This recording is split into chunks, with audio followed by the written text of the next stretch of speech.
Welcome back to This Day Live, the Sunday talk show here on the Arise News channel. I have with me in the studio Professor Bola Akinterewa, Director General, Polytech Center for International Diplomacy and Strategic Studies, and Professor David Awurawo, Professor of International Relations and Strategic Studies at the University of Lagos. Well, professors, you listen to our two guests, Okechukwu Nwaguma of NOPRIN, of RULAC, commenting on the increment in police salary and whether or not that goes far enough in terms of police reform. And we also had Chief Michael Zekome, SAN, also commenting on the Electoral Act Amendment Bill, which everyone is talking about. Will the president give his assent, or should the National Assembly veto the president effective, midnight, Monday, December 20? Let me start with you, Professor Akinterewa. Professor Awurawo, I've seen you. It's good to have you back. I understand you've been very busy with research, but I mean, that's your primary job, to write and research and profess. So thank you for joining us. Yes. Let me start with Professor Akinterewa on the two issues. Let's begin with the notion of a living wage. As constitutionally provided, Chief Ozekome referred to that already. How do we determine a living wage? In this particular case, a living wage cannot but be a resultant of prices in the market. If, for instance, a bag of rice is 50,000 naira, and then your income, total revenue put together or take home, is less than 50,000, then that cannot be a living wage. Now, in determining what should be the living wage for everybody, it means that we must factor in inflation. Have an average of prices of whatever is required for living. It is on that particular basis that providing 20% as an addition can be meaningful. So in this case, if adding 20% to the take-home of the policeman will not afford the policeman to have, quote and unquote, a living wage, then what Mr. President has done is at best good for nothing. In this case, our first speaker also told us, that's Okechukwu Nwaguma. Yes, Nwaguma, told us that this was not actually an increase in salary. In other words, it's not an increase on basic salary. That this was just 20% for allowances. Now, meaning that you have an increase in allowances. For what? We are talking about insurance. I think that if any government of Nigeria truly likes the police force, it is not by increasing allowances that the problems of the policemen can be solved. If, for instance, the government can decide to provide for basic accommodation to all the policemen in anticipation for their retirement in the future, that would be fantastic. If they look at the educational development of their children. I will agree with that one. Contrary to the viewpoint of Chief Ozekome that, look, when you are a soldier, when you are a carpenter, when you are this all along, you stay within the framework of your profession. You accept the risk. A soldier must not be afraid to die. I agree. But you see, we need to look at the problem more critically. It is not because someone has signed to die for you to exist, that he too should die recklessly. No. If a soldier signs a contract to die in order to secure the country so that you and I can also live, then we must ensure that the security of his own family, himself also, is reckoned with. So this is why this idea of just saying 20%, for me 20% is a good nonsense. All we need to provide for what will make life comfortable for the policeman, for the wife, for the children. And this is where I want to look at it from this angle. Okechukwu also told us about the security agents always covering up. It's most unfortunate. We all know this. When on December 10 this year, the Nigerian Human Rights Commission celebrated the 73rd anniversary of the Universal Declaration of Human Rights. Many questions were raised. That commission has been doing a lot to ensure that policemen, security agents refrain from abusing and from violating human rights. But when you have a government, for instance, that wouldn't bother about human rights abuses, that will close its eyes to human rights violations, then what do you expect? Because, and in this case, if you want to look at the conclusion of Chief Ozekome, kneeling down, begging Mr. President, and so on and so forth, I sympathize with him considerably. I sympathize with him because he is looking at it ideally. But the situation in Nigeria is certainly far from being normal. Government of the people, by the people, and for the people. We do not operate like that in Nigeria. Referring to 1840, 1861, all those days. Yes, those are normal settings. The setting in Nigeria has never been normal. And I cannot... What are you expecting? You are expecting President Muhammadu Buhari to sign this.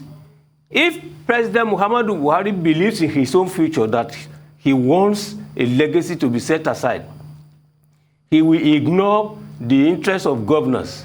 He will ignore the interests of the ruling party.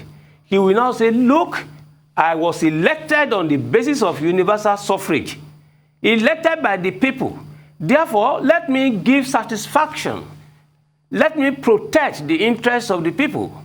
But this time, Mr. President, from all research findings, has not been operating on the basis of the interests of the people. It is a survivalist agenda for the APC, and it's most unfortunate. Okay, Prof, I get your point. But the bigger point made by Chief Michael Ozekome is within the province of the law. The powers of the legislature under the purview of Section 4. He's right. And also Sections 58 and 59 of the law, and the principle of the separation of powers. So in other words, this is not about what the president wants. It's about the president, and the National Assembly functioning within the province, the political, or if you like, the provenance of the law. Okay, we'll take a short break now. Professor Awurawo, please stand by.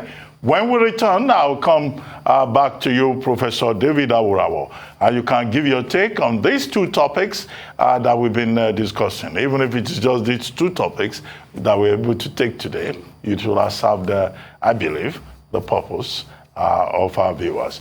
We'll take a short break now, and then we'll be right back. Please stay with us.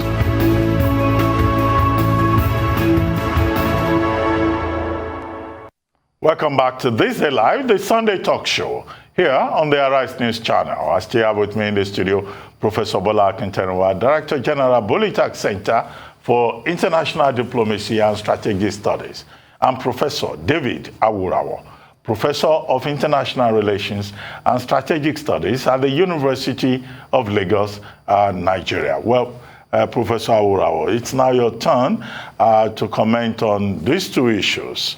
The first issue about the salary increment for policemen, 20%, we're told, to take effect January 2022.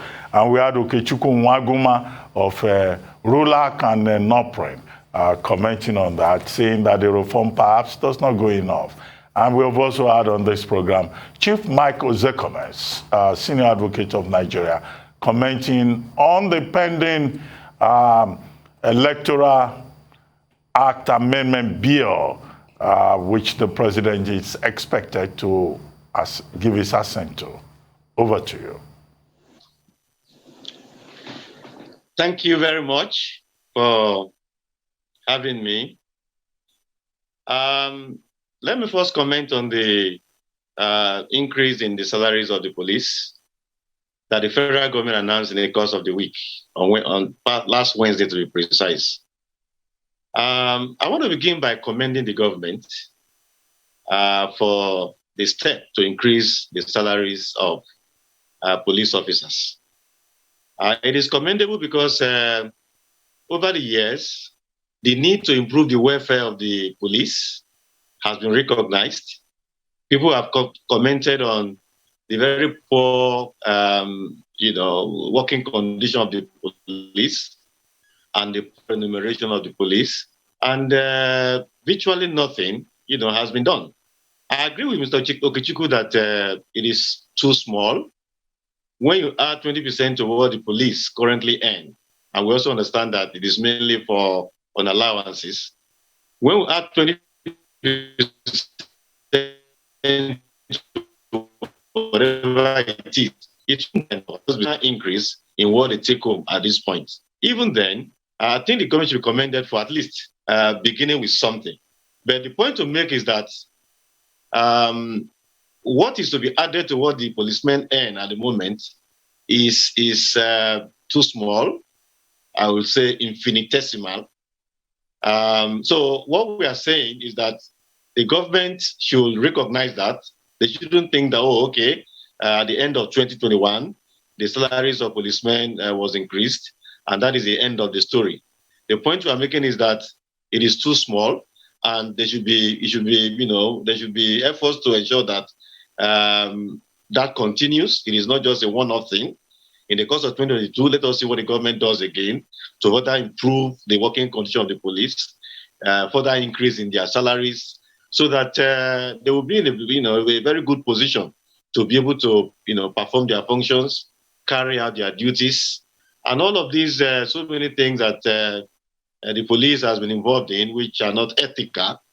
We also hope that this would reduce to the barest minimum or even disappear as their conditions increase.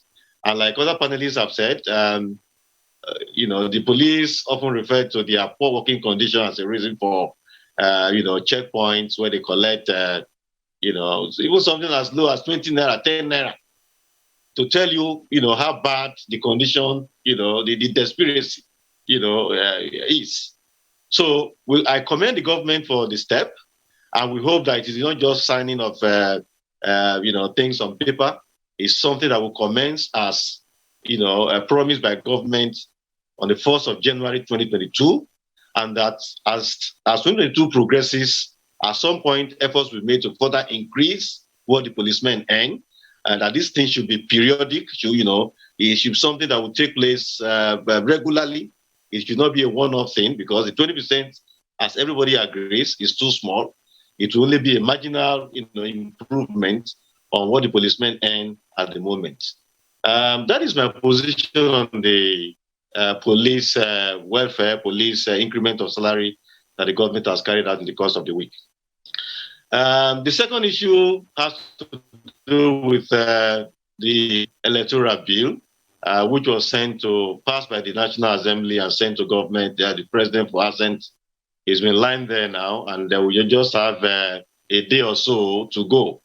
Again, I agree with everyone else that it would be a good thing for the president to sign the bill so that those profound provisions that everybody expects will transform the electoral system in Nigeria, will come to fruition. For instance, the electoral transmission of results. That was an issue. After the election, people complained about rigging, about so many things that were not well done in the course of the election, which that electoral transmission of results will have helped to solve largely. It is now in the new electoral bill and several other provisions that will help to transform the electoral process in Nigeria. Well, one will join others to appeal to Mr. President to sign the bill into law. Although if I were in the National Assembly, I would have prevailed on all the lawmakers not to play into where we are now, because the contention issue now is the direct primary or indirect primary. They should have left that. You have to be realistic. They should have left that as it has been. That is that the option of either direct or indirect, as it has been until now, so that the baby will not be thrown away with the bathwater. They should have foreseen that this will be a contentious issue that might now put other very good provisions in the act, in the bill, in jeopardy. But having said that, the appeal is that Mr. President should please sign the bill into law so it becomes the Electoral Act, the amended Act by tomorrow, so we can forge ahead. Again, if the President does not, the National Assembly seems unanimous about this because their interest is also tied to it, If the President does not, and National Assembly goes ahead to, veto, to go ahead to pass without the President's assent, it won't go down. It won't be in the interest of the president to just be like that. So what makes sense, even from the point of view of enlightened self-interest for the president, is for that bill to be signed so that it becomes the Electoral Act tomorrow. So that everybody can, be on the same page, and those profound provisions, those revolutionary provisions in the Act, in the next election, those things cannot be, put into practice. And we'll begin to have something that reflects, free, fair, and credible election moving forward. That's my take on the electoral bill, the amended bill that is before the president for assent. I join Mr. Ozekume in appealing to Mr. President to please sign this bill into law so that our electoral system can begin to improve. Our elections can be genuinely then free, fair, and credible as Nigerians wish. It will do so many things for Nigeria because people now will be careful because they will know that the votes of the people will count. So it will transform the entire landscape in terms of the election itself, that they are free, fair, and credible, and in terms of performance of people, because they will now know that they cannot just do anything they like, and then at the end, when the elections are ahead, they just write any figure, and then they win again. And there was one senator was boasting the other time that whether you could vote for me or not, I will emerge, and he did win.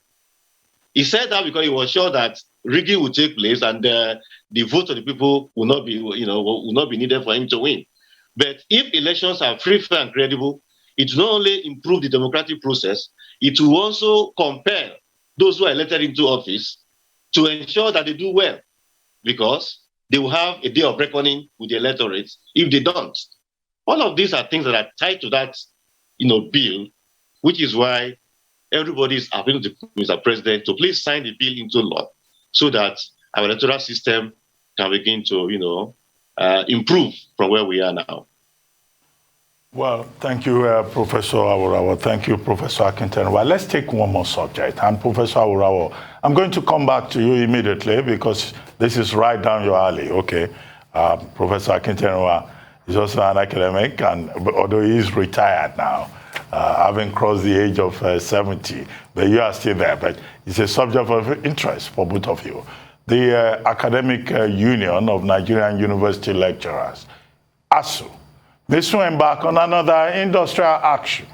This is part of the indications that emerged after the union's meeting in Abuja over government's failure to implement the agreement reached with the union in a memorandum of understanding signed by the two parties. The president of the Academic Union of Universities, Professor Emmanuel, said the face-off with the federal government is not just about the lecturers' welfare, but about the poor state of tertiary education in Nigeria. Professor Awurawo, yes, there was a memorandum of action, actually, on December 23, 2020. And ASUU is saying that government has not implemented it. The federal government is saying, well, over 50 billion naira has been expended in good faith with regard to hand allowances and other emoluments. But ASUU is saying there should be full implementation because the understanding is that the federal government of Nigeria should honor its own agreements. Students are worried. Parents are worried. There's anxiety out there. Should we shut down the university system again and think of the implications for families, for students? It's only in Nigeria that students enroll for a 3-year, 4-year program, but they don't graduate until 7 or 8 years later. What is the truth about this matter, you being, a direct stakeholder? Yes, it is unfortunate that we are on the track of deja vu on this ASUU federal government, or ending dialogue, which produces very little or nothing. The memorandum of action that was signed in 2020, has a whole lot of things to be addressed, mainly by government. One of them is the revitalization of the university system, that is improvement of infrastructure, learning facilities, and the rest of them. The government has done some things along that line by releasing some money to, improve aspects of infrastructure. The other is in academic allowance. The government released small amount of money shortly after that agreement was signed in 2020, and the government claims that it has also released another 25 billion or so, which ASUU has not seen. But there are a whole lot of other things, in the agreement, in the memorandum of action, beyond this small amount released for revitalization, and then the other one for an academic allowance, the last tranche of which has not even been seen. There was this contentious issue of IPPIS, and then the ASUU developed his own structure for managing salaries and all that, UTAS, which was supposed to have been tested and adopted by government. The government has said nothing about it since that memorandum of action was signed. There was also the issue of, revisiting the salaries of university teachers. We just spoke about the police, that 20% salary increment has been approved for the police. The university teachers too. The last time university teachers had salary was 2009. This is 2021. No university teacher in Nigeria earns up to $1,000. None. The highest is about 416 to 420,000. That is what the highest professor in Nigeria earns. So that was also contained in the agreement, in the memorandum of action, that there will be immediate, revisiting of the salaries and emoluments of university teachers, the number of tables, table 2, table 3, to move on to the next in the line. Nothing also is said about that. And several other issues contained in that agreement. The question I ask is, why is the government so reluctant to fulfill the agreement it willingly enters into with ASUU. That is a contentious issue. The other thing is, the universities in Nigeria today, what they get, if you hear it, you will be shocked. Even the small money approved in the budget, what comes to the universities from what is contained in the budget, you will be shocked. So small. I'm a head of department. Since January, this is December ending. If I tell you we got nothing, you won't believe it. There is just one small heading, that they're supposed to be for laboratory and all of those things, that they've improved 100,000 twice for the whole year. This is December ending. The HOD uses his money to run the departments. And so I ask, if really the government is so broke that there is no money to run to the universities, why are new universities being established? We have a university of the army. What are they going to teach there that cannot be taught in NDA? We have University of Transport. We even hear now that there's a bill before National Assembly considering University of Forensic Studies. It is unimaginable what is happening in Nigeria. Do we think at all?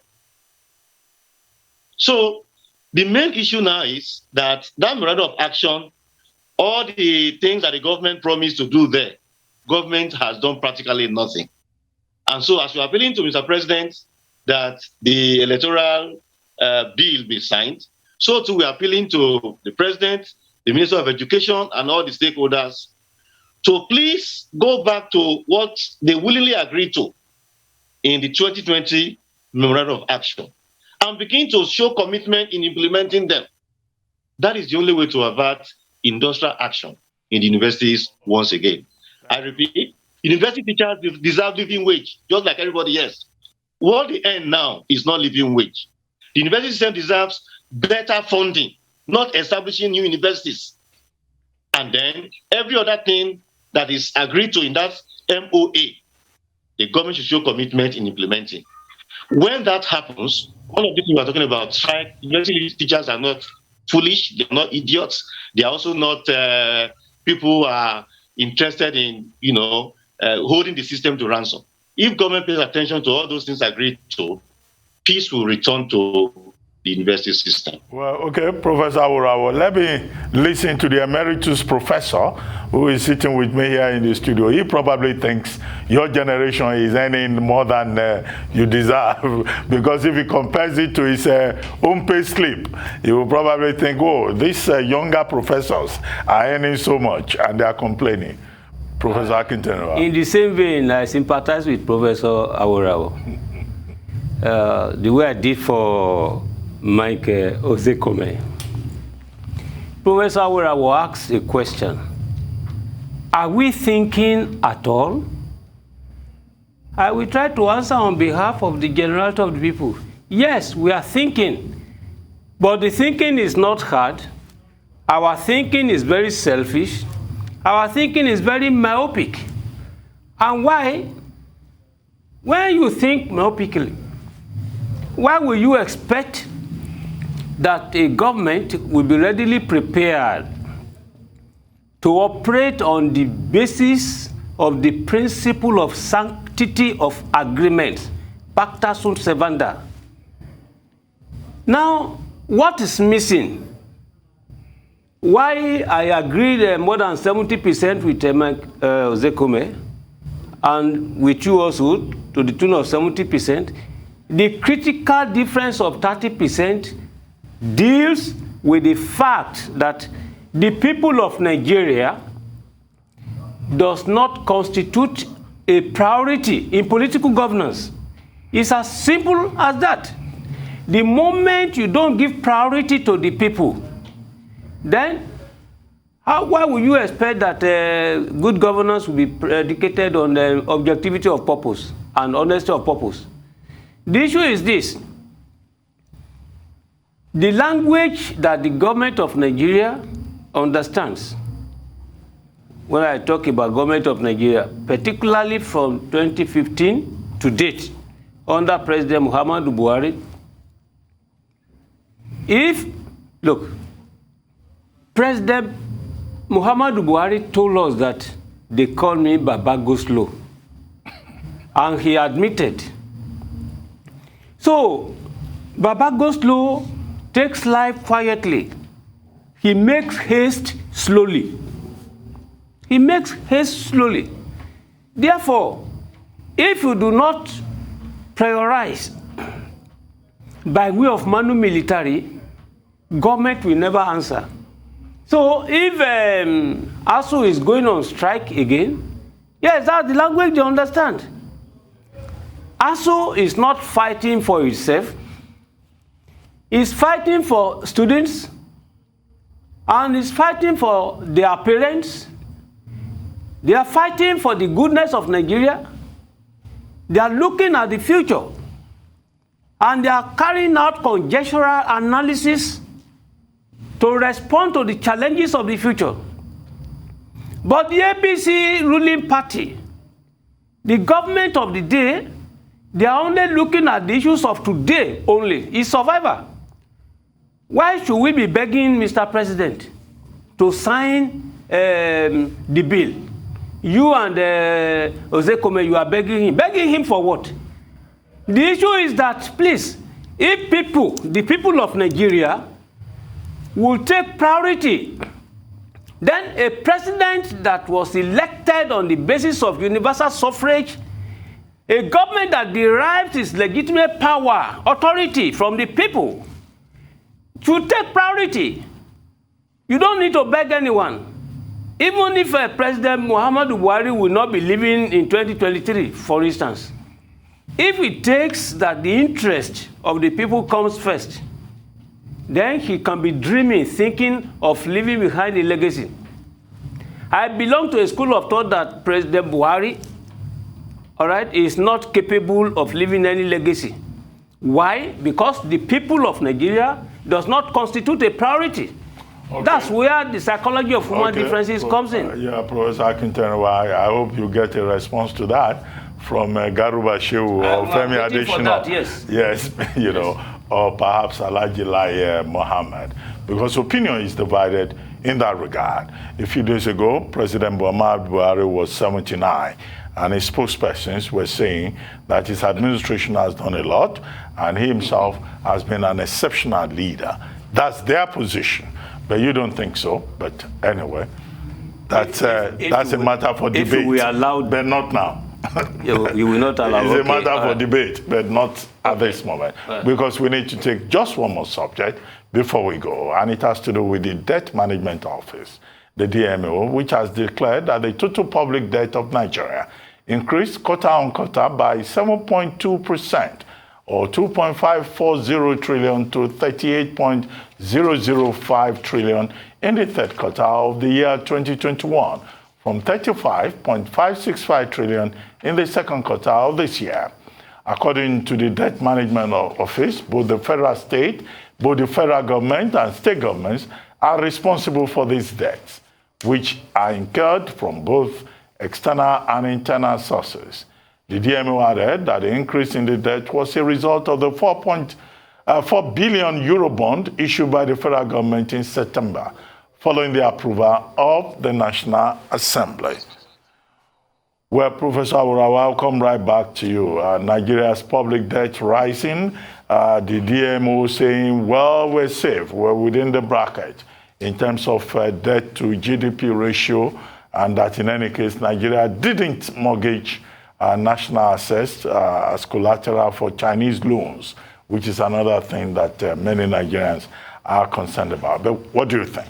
The basic concern is that the debts continue to rise. Nigeria continues to go a borrowing. We hope that the country will not go a sorrowing.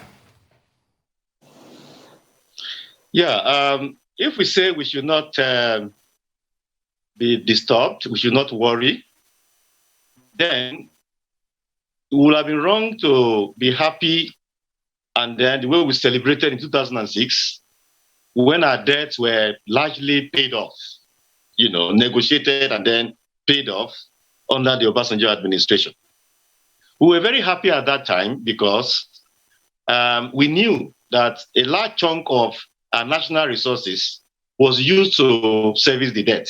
At that time, it was something around a third of our national earning that was used to service the debts. We understand that the current debt body is taking virtually everything, all our earning, 90-something% as our last count.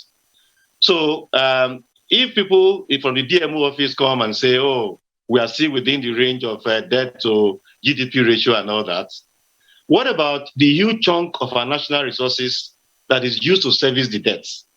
What about the principal of the debt to be paid?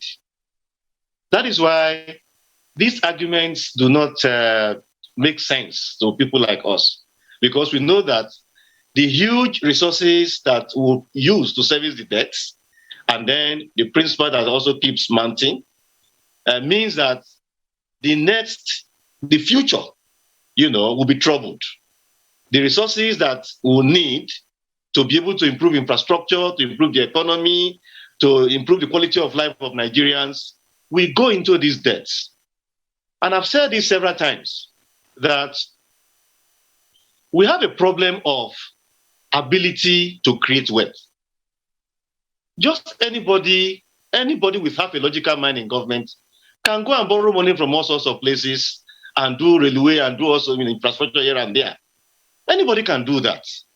The real challenge, the real quality of a government, what a government can boast of or boast about, is the capacity to create wealth and use that wealth for national development. So this propensity for debt taking and then come to assure Nigerians that, we are still within GDP to debt ratio, it simply doesn't make much sense to people like us. We should look for a way I get your point. To carry out national development. Well, thank you very much, Professor Awurawa, on that score. But Professor Akintanewa, what do you think? Very quickly, we have less than a minute to close the program. Our own president has a 3-point agenda: fighting corruption, ensuring security, and economic vibrancy. But as it is today, our president is carrying out his political governance through loan. He's managing the economy by taking loans. He's ensuring security only by manu military, and corruption level of acquiescence.